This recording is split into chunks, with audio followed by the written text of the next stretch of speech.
A small airport, Central America. The middle of a civil war. In an interlude of peace, wounded and disabled guerrilla fighters have been shepherded out of the war zone and brought to safety. This humanitarian action is carried out by the Red Cross, known around the world for its neutrality during conflict. Respect for the symbol of the Red Cross allows this guerrilla fighter to pass unharmed through the lines of his enemy. The Red Cross intervenes for him and for all who suffer, in countries around the world, and today in El Salvador.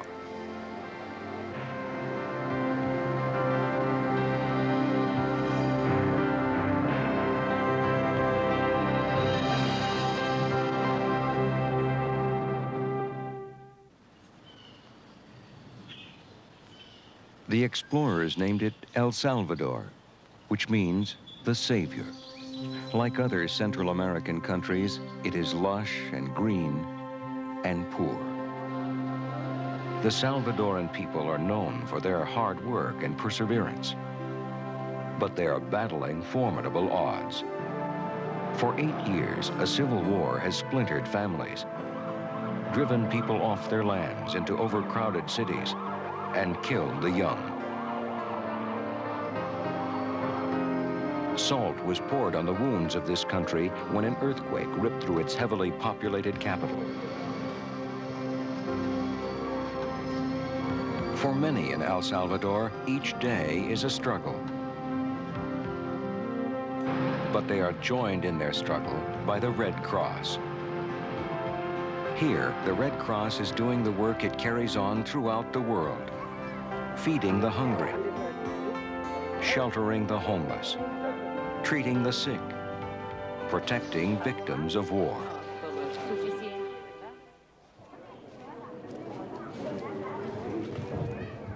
La Cruz Roja Salvadoreña, the National Red Cross Society, the cornerstone of Red Cross humanitarian relief, providing help for the people where none else can be found. For these elderly women, it means they won't go to bed night after night with empty stomachs. Muchas gracias. Que le vaya bien. Muchas gracias. Hay que portarse bien, hoy que menos ya no hay que andar bailando mucho. Too old to care for themselves, they come here for bags of grain. The Red Cross Society of El Salvador is one of 145 Red Cross and Red Crescent societies worldwide. Each responds to the special needs of its own people. Each national society is different in the sense that the needs of the countries vary. In a country that is underdeveloped, there are so many needs. There are so many needs for the population that the governments cannot fulfill. The burden for meeting many of these needs falls to the National Red Cross Society. Basic human services are provided, such as medical care offered by this clinic. Today, its doctors will assist more than 200 people. Injured laborers wait to be treated so they can return to work. A mother has a face wound attended to.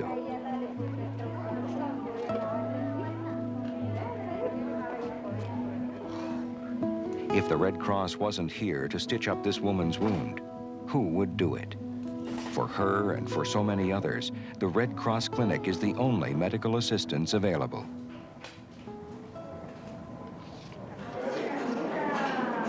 Operaciones recientes.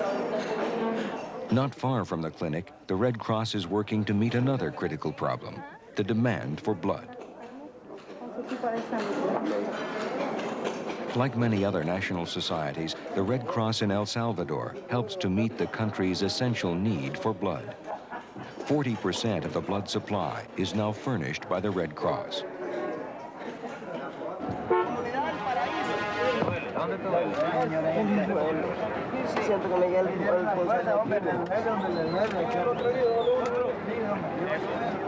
A pedestrian struck by a car lies seriously injured.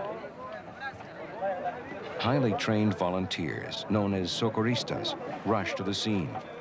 They respond because in El Salvador, the Red Cross is the primary ambulance and rescue service. In a matter of minutes, the Red Cross rushes this man into an ambulance bound for the hospital. A fast response may decide whether someone lives or dies.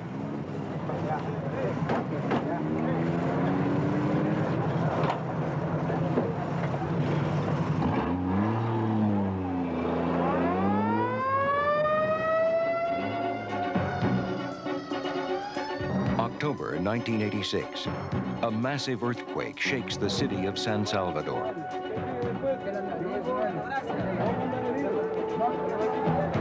The Red Cross response is immediate. Hundreds of volunteers converge in the devastated areas, sometimes using their bare hands to dig through the rubble.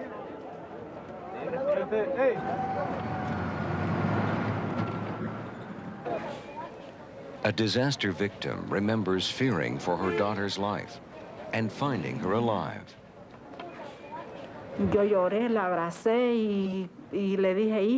I cried, I hugged her, and I said, "Daughter." She was crying too. I was crying because she was crying, because the emotion was great. It was extremely rough. No water, no electricity, nothing to eat. I basically lost everything.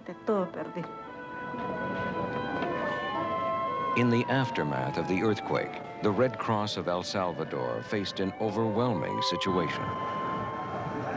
300,000 families were left homeless. Survivors desperately needed food and water.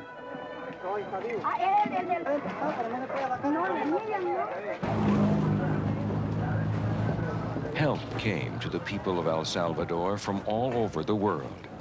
Food, medical supplies, vehicles, and emergency funds were rushed to the disaster area by other Red Cross societies.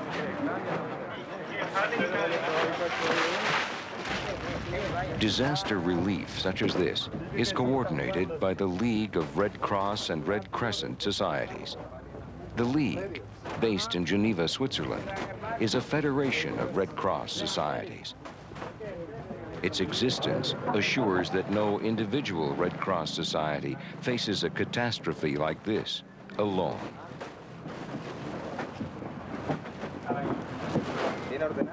To administer relief operations, the League recruits disaster specialists from national Red Cross societies.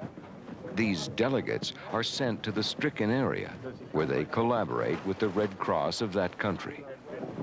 But I think we need to be real careful with how these... In El Salvador, there are 3 delegates, 1 from the Spanish and 2 from the American Red Cross, Israel Zuniga and Rene Carrillo, who is chief of the League delegation.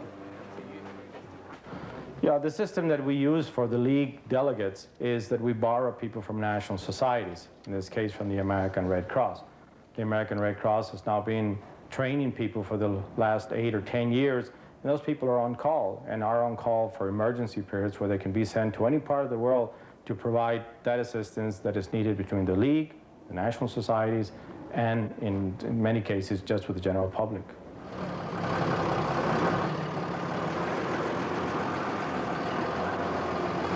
Assistance to disaster victims continues for months and months.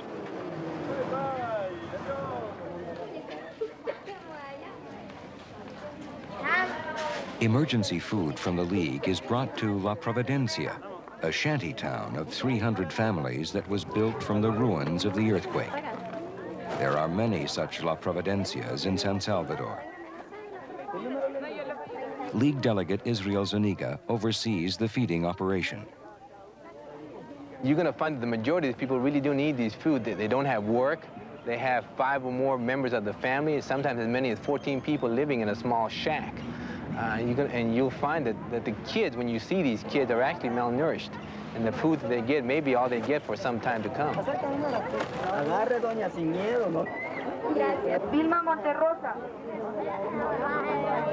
We work hand in hand with the Salvadoran Red Cross when it comes to the actual operation. You find that the League administers the programs while the Salvadoran workers actually carry out the actual work. One by one, a name is called, and an earthquake victim takes his parcel of food. Although it is time-consuming, this orderly process ensures that all those who need food receive it.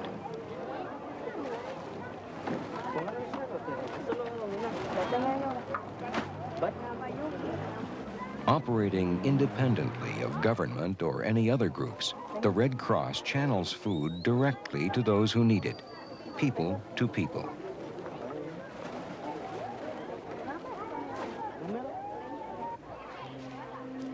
No less essential than food is adequate shelter. After their homes were reduced to rubble, thousands of earthquake victims were forced to live in huts of sheet metal scraps and cardboard. But many of these people will be helped. Through the League's support, their huts will be replaced with earthquake-resistant housing with proper sanitation.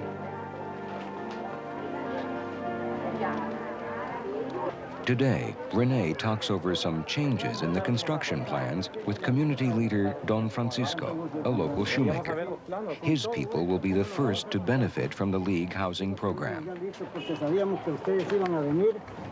They have a strong sense of pride as they immerse themselves in planning, designing, and eventually building the dwellings they will live in. Como ustedes pueden ver, este es el proyecto, los planos del proyecto de las casas que tiene planteado el proyecto de reconstruction. The group, the community will receive these homes free of charge, but the community will be doing most of the work.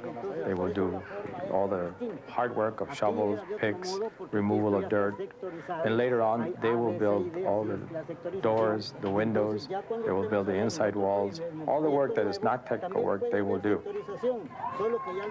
The rebuilding of Don Francisco's community is an example of the kinds of disaster relief projects conducted by the League throughout the world.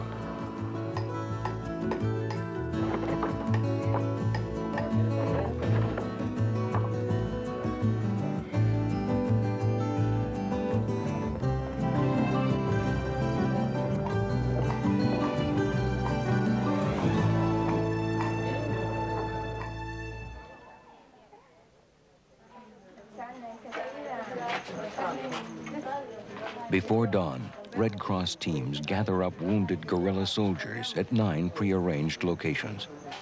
The moment is tense and dangerous. The FMLN guerrillas and the government troops whom they oppose have agreed to hold their fire and allow the Red Cross to pass by.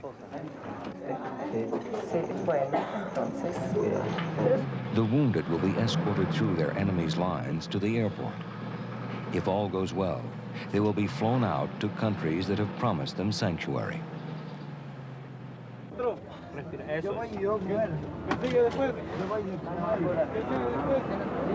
As the first groups arrive, they are taken to a holding area.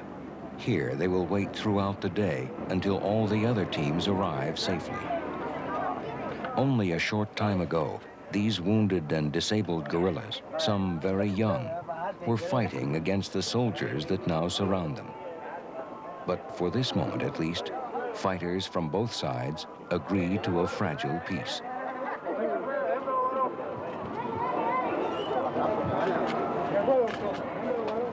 This humanitarian action is carried out by the All-Swiss International Committee of the Red Cross, the ICRC. The ICRC mandate is to act as a neutral intermediary in places of armed conflict, giving protection and assistance to the victims. For the Red Cross, there are no good people or bad people, deserving or undeserving.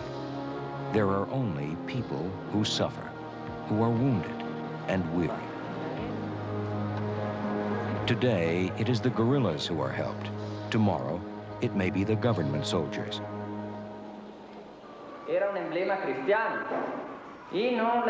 A classroom at National Police Headquarters in the town of Suchitoto.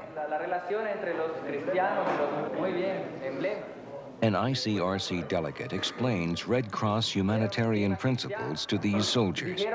They must decide daily whether to respect the Red Cross symbol and the Geneva Conventions, laws that forbid cruelty in armed conflict. This ongoing education is crucial. Both sides in a conflict must respect the Red Cross and humanitarian law if the Red Cross is to carry out its work.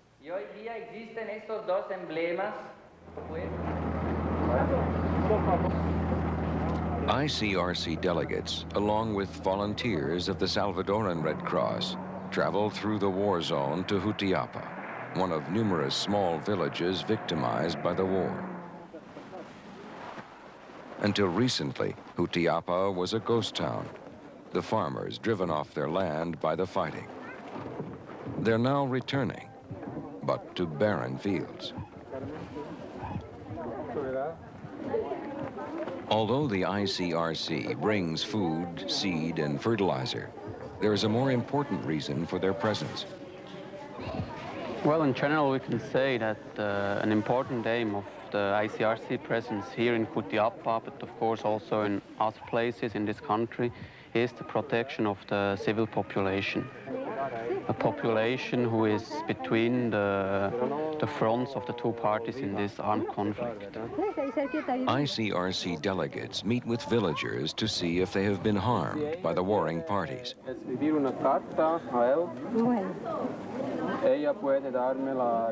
If abuses have occurred, the ICRC can take protective action.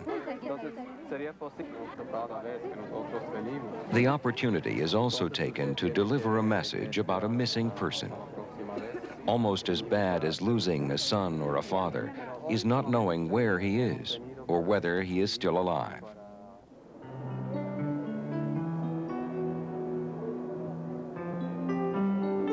Sometimes the missing are found here in prison. One mission of the ICRC is to ensure the humane treatment of prisoners. This is done by going to where they are detained and giving confidential reports on their treatment to the authorities. There are 3 conditions that must be granted. The prisoners must be seen in their place of detention. The visits must be private, without witnesses. And the ICRC must be able to repeat the visits at any time. To a prisoner, cut off from the outside world, a visit by the ICRC shows him that he is not alone and gives him hope.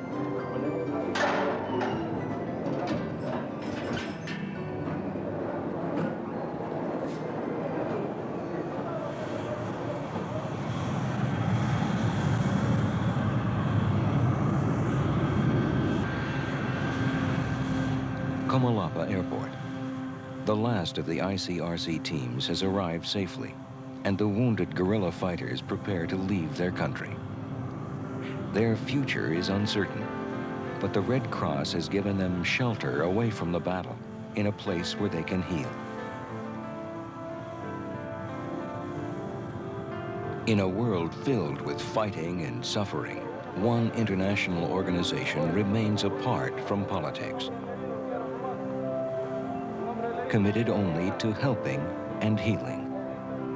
It is this neutrality that creates this interval of peace and understanding. But the struggle is ongoing, not just in El Salvador, but wherever people suffer and need assistance.